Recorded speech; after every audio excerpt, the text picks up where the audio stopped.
It's Monday, it's 4 PM BST. Do you know what that means? That's right, it's ban time!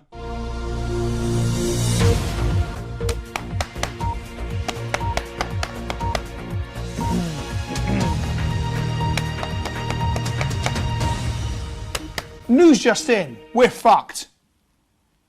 I mentioned in my Toolbrand video on Friday or Saturday that I was going to talk about Lurrus and how much of a fucking pain he was, and Companion in general, but then I ended up not doing anything. I ended up like closing the script that I'd written and not talking to the camera because I was bored shitless of it.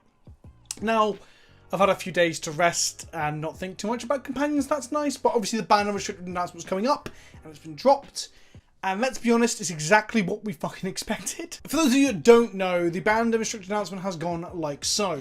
In Brawl, Draneth Magistrate has been banned. Winota, Journal of Forces, banned. In Legacy, Lurrus the Dream Den, banned. Zirda the Dawnwaker, banned. And in Vintage, again, Lurrus the Dream Den, banned. What you will notice is there was no changes to Standard or Modern or Pioneer, not because they think those formats are healthy, but because they were not part of this ban and restricted announcement cycle.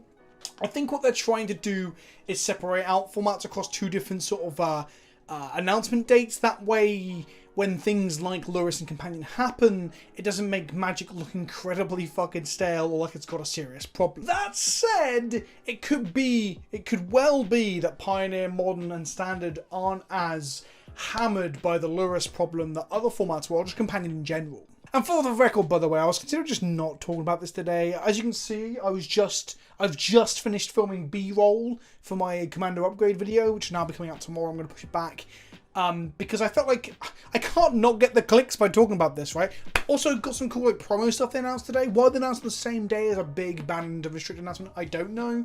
But let's go through the bans and restricted together, shall we? Let's start with Brawl, because we all know many of us care about that. All jokes aside, I'm just circle jerking there. All jokes aside, Brawl is actually like a really fun format for like Arena.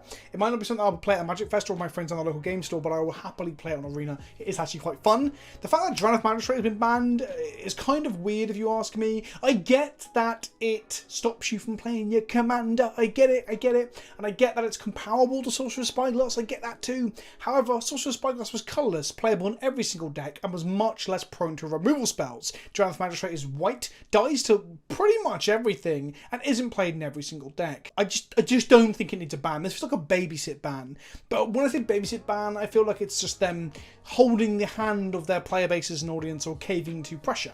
This just seems like a dumb ban to me. I quote, "Part of our philosophy for Brawl is that it shouldn't be easy for a single card to completely shut down a wide class of commanders. An example of us acting on this philosophy in the past was the banning of Sorcerer's Spyglass. We feel Draneth Magistrate falls into this category and generally takes away from the fun and self-expression that comes from building around a commander in Brawl, so we're banning it." It's weird, we don't see many bans talk about like how fun things are. I guess Brawl is more or less a fun format, so it's not a competitive format. Either way, I just think it's weird. Winota, they cited high win rates, and I get it. Winota is a very, very good commander, even in just actual commander. Look forward to this week's episode of EDH and Chill, my friend. But yeah, I get it, sure. She's just a strong choice that had a very high win rate, so they've nuked her. Whatever. Then we come to Legacy, the one that everyone was talking about the most, because let's be honest, of all these three formats, it's the one that... Actually, is Brawl played more than Legacy? Maybe. I mean, there's a lot of people playing Arena who can't afford to play Legacy because Wizard of the Coast won't reprint cards.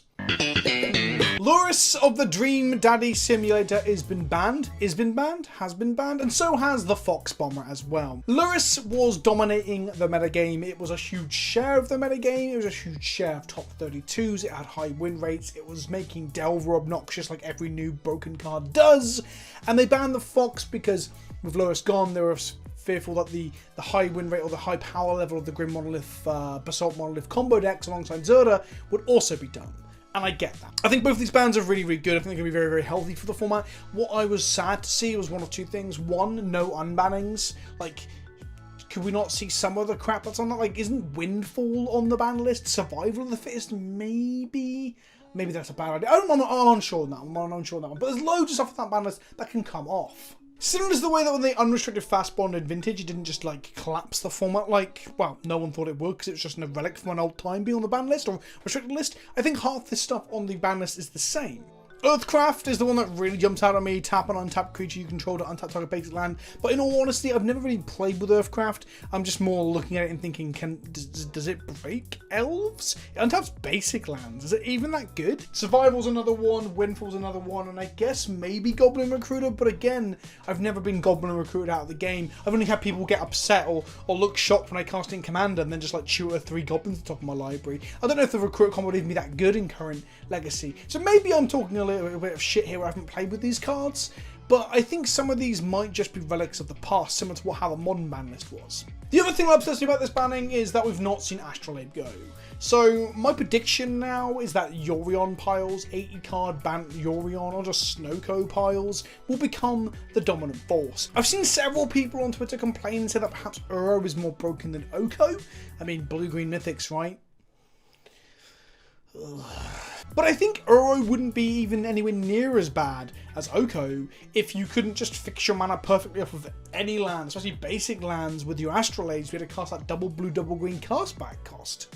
I think Astrolabe does the same things that Deathrite Shaman and Red and 6 did for Legacy, which allows 3 and 4 and even 5 colour good stuff decks just to play whatever the hell they want and not get punished by things like Blood Moon and Wasteland, Back to Basics. They can even play Blood Moon and Back to Basics in their decks. I know there's people out there who just like clutch at their ears and start screeching at the idea that Blood Moon is a playable card in any format, and quite frankly I don't give a fuck. Prison should be playable in these formats, and what Astrolabe does is make those decks significantly worse. It can be fought against. There are cards that are good against it, Collect Hoof and that sort of stuff, but once you start sideboarding against it, bringing in artifact removal for your Astrolabes to try and mess with their mana, you're like fighting on axes that they probably don't give too much of a shit about, because they're still incentivized to play basic lands, for example. Also, once Astrolabe's down, it's drawn you the card, it's already replaced itself. I genuinely think Astrolabe is a problem, and we may see that Snowco or Yorion Bant piles and all this crap will be the dominant force. Not necessarily like Lurrus was. I don't expect it to be like 40 to 50 to 60% of every metagame share we ever look at. I don't expect it to dominate top 32s, but I think perhaps the win rate against the other top decks might just end up being really, really high, because Astrolabe is a piece of shit that invalidates many classic Legacy strategies. And that's right, I think Wasteland should be a staple of Legacy, and it should punish people. I don't give a fuck what you have to say. And then we come on to Lurrus the Dream Den being banned in Vintage. Lurrus was even more of a ridiculous force in Vintage than it was in Legacy, if you didn't know. Like, every deck, if you look at Goldfish, it's just Lurrus and then another deck name. It was played pretty much everywhere. It was obnoxious. So, the ban and restricted list basically is, you know, hashtag no surprises. I did not expect anything different, honestly. I wanted Astrolabe gone, but it isn't. So really, is there much more to say on the matter of this current ban list? Well, kinda. There's 2 things I just wanted to say quickly. At the end of the announcement, there's an interesting paragraph here. We're aware of some players' concerns about the frequency at which they encounter decks using companions across several formats. Whilst we're not currently seeing problematic win rates in Standard, Pioneer or Modern from decks using companions, we are looking at overall metagame share and potential for repetitive gameplay. If we see signs of long-term health issues resulting from high metagame share of companion decks, we're willing to take steps up to or including changing how the companion mechanic works. For now, metagames need more time to evolve before we can determine whether changes are necessary. This speaks absolute volumes. The suggested changes to how the companion mechanic might work, like for example Jim Davis's video, which I'll link to in the description below, where he talks at great lengths about how the 8th card is the issue. While some other prominent names in the community seem to pretend that card advantage isn't a big thing in Magic, having access to an 8th card is insane in many formats, especially as we've seen in Legacy and Vintage. So like Jim Davis says in his video, which I suggest you go watch, he puts it very clearly and succinctly, is that Companion doesn't have its rules hard baked onto the card. It has some of them, like cast it from exile for example, so we can't really put it into the hand at the beginning of the game because it already says in the card that's from exile. But there are things like, for example, instead of getting 7 cards and an extra companion, you have to basically London Mulligan one of these away, scribe one of these away to get access to your companion.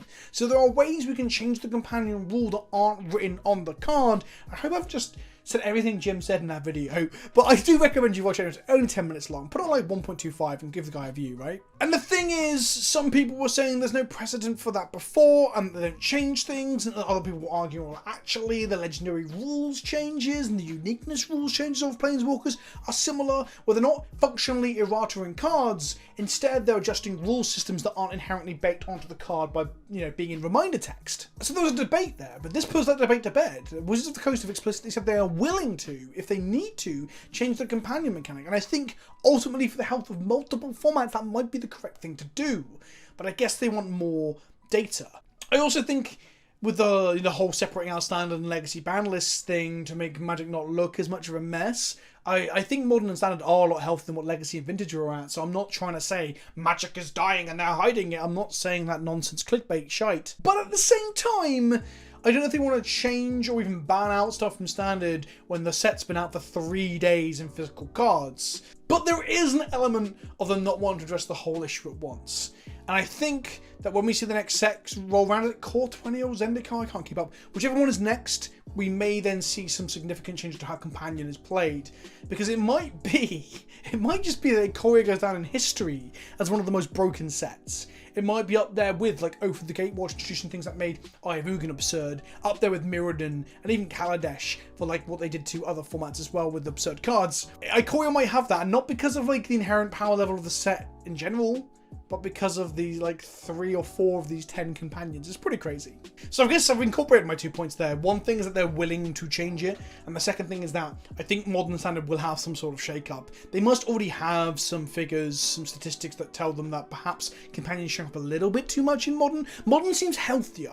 I will give that to the people saying that the Lurrus isn't a problem. Modern does seem healthier than legacy or vintage or even remotely. However, even if Lurrus is being played in like 7 different archetypes, if Lurrus still makes up 40% of the field, that's a hell of a lot of Nightmare Cat you're going to see when you sit down to play some modern. And lastly, in today's news video, I wasn't going to make a video about this, I wouldn't have made a video about this, but it came out the same day as the ban of Restricted, and it just felt weird to me. This thing I'm about to mention is a fantastic move by Wizards of the Coast. I actually love it, but I have no idea what they announced today. If they waited 24 hours to announce it, it would have been drowned out by all the shouting on Reddit and discussion on Reddit and Twitter about the ban of Restricted announcement. For those who don't know, they have announcing the Love Your LGS promotion that came out today. What this says is that you make a purchase at your LGS, any LGS that is able to be open or even doing like pickup services from beyond June 5th, you'll get a Reliquary Tower promo, which although it looks dark here, I can imagine this card in physical paper is going to look real nice. I really want one of these for Tatayova now. But as you can see, there's a more exciting one on the left, a exclusive buy a box promo, Mechagodzilla Battle Fortress. I can't believe I'm saying those words out loud in a Magic video. Mechagodzilla Battle Fortress is an alternate art version of Hangerback Walker. Now, it's not quite Walking Ballista levels of absurdity, but Hangerback Walker is an eternal staple, a very, very good Magic card, and this is a foil, full art, borderless, alternate Godzilla art version of that card that you can get by simply buying a box of Ikoria or Mystery Booster if they're on sale at your LGS. Either of those things from your LGS. I want one of these things. I will be going out of my way to try and buy a box from a local game store I can support for this. I've already checked my current local game stores and sure when they're going to actually be able to reopen. But this is a great promotion. Like, giving away foil promos, giving them mystery booster boxes that they've announced they're going to do to stores for free to be able to sell or draft or whatever to bring some extra money in during this crisis is a very good way of giving back to LGSs. I've already said in the past that they tried to package Secret Lair Ultimate Edition as this handout to stores, when in reality the whole thing is an insult to the customer base. Secret Lair Ultimate Edition is bollocks. This is fantastic. I don't understand why they're promoting this or announcing on the day of a banned and restricted announcement. It's like, you're doing a good thing, Wizards of the Coast. Let us know about it. Don't drown it out with the other thing that's obviously going to draw more eyes. And that's it. That's all I've got to say. I'm not going to turn into a news channel, I promise. There won't be news videos like this like every other day. I'm not going to be like, dun, dun, dun, dun, like slap some papers on a desk, and you might not get that. That was the British news theme. Anyway, I'm not going to turn into that. But bans and restricted announcements probably deserve some discussion, alright? There's going to be other people shouting that they did the wrong thing and other channels and stuff like that. I think the bans were good on the whole. Just shame about Astrolabe. And also, I don't get why Mechagodzilla Battle Fortress isn't getting the airtime it deserves, for fuck's sake. Anyway, I've rambled enough. I'll see you in the next video. Ta-ta for now.